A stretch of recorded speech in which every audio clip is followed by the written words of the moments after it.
First phase ఎటు 62 ప్రశాంతంగా ముగిసిన తొలి విడత పోలింగ్ 21 రాష్ట్రాలు యూటీల్లోని 102 ఎంపీ సీట్లలో ఓటింగ్ పూర్తి.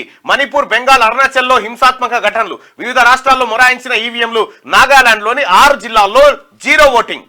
అరుణాచల్, సిక్కింలో అసెంబ్లీ ఎన్నికలు కూడా కంప్లీట్ అయిపోయినట్టు. నాగాలాండ్లోని 6 జిల్లాల్లో 0 ఓటింగ్ వేయలేదట. మొత్తం ఓటింగ్ బహిష్కరించారు వాళ్ళు. మొత్తం ఓటింగ్ ని బహిష్కరించారు 6 జిల్లాల ప్రజలు. ప్రత్యేక రాష్ట్రం కావాలని చెప్పేసి ఏదో డిమాండ్ నడుస్తా ఉంది అక్కడ.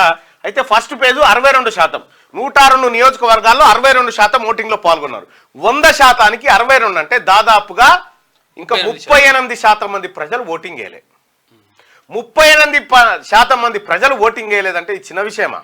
140 మంది అయినట్టే లెక్క. 140 మంది ఓటే వేయలేదా?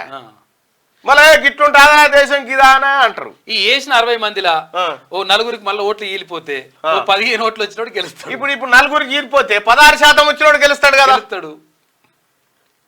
గెలుచుడు మాట తర్వాత, కానీ ఓటేసే శాత కాకుండా ఓటు వేయడమే బద్ధకం అయిపోతే అసలు నీకు ప్రభుత్వాన్ని అడిగే హక్కు ఎక్కడిది?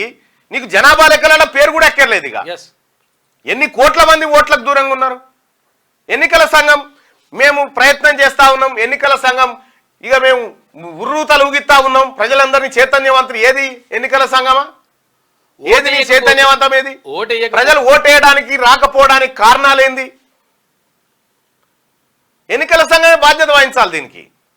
కాదు, ఓటు వేయకపోతే ఒకవేళ ప్రభుత్వం నుంచి వచ్చేటువంటి ఏవైతే లబ్ధి ఉంటుందో ఏది కూడా చెప్పాలి. ఏది కూడా ఇవ్వకపోతే అప్పుడు చక్కగా అవుతారు. సెట్ అయితే లెక్క. మంచోడు ఓటేయకపోతే, చదువుకున్నోడు ఓటేయకపోతే, తెలివి కల్లోడు ఓటేయకపోతే సన్నాసులే వస్తారు మరి.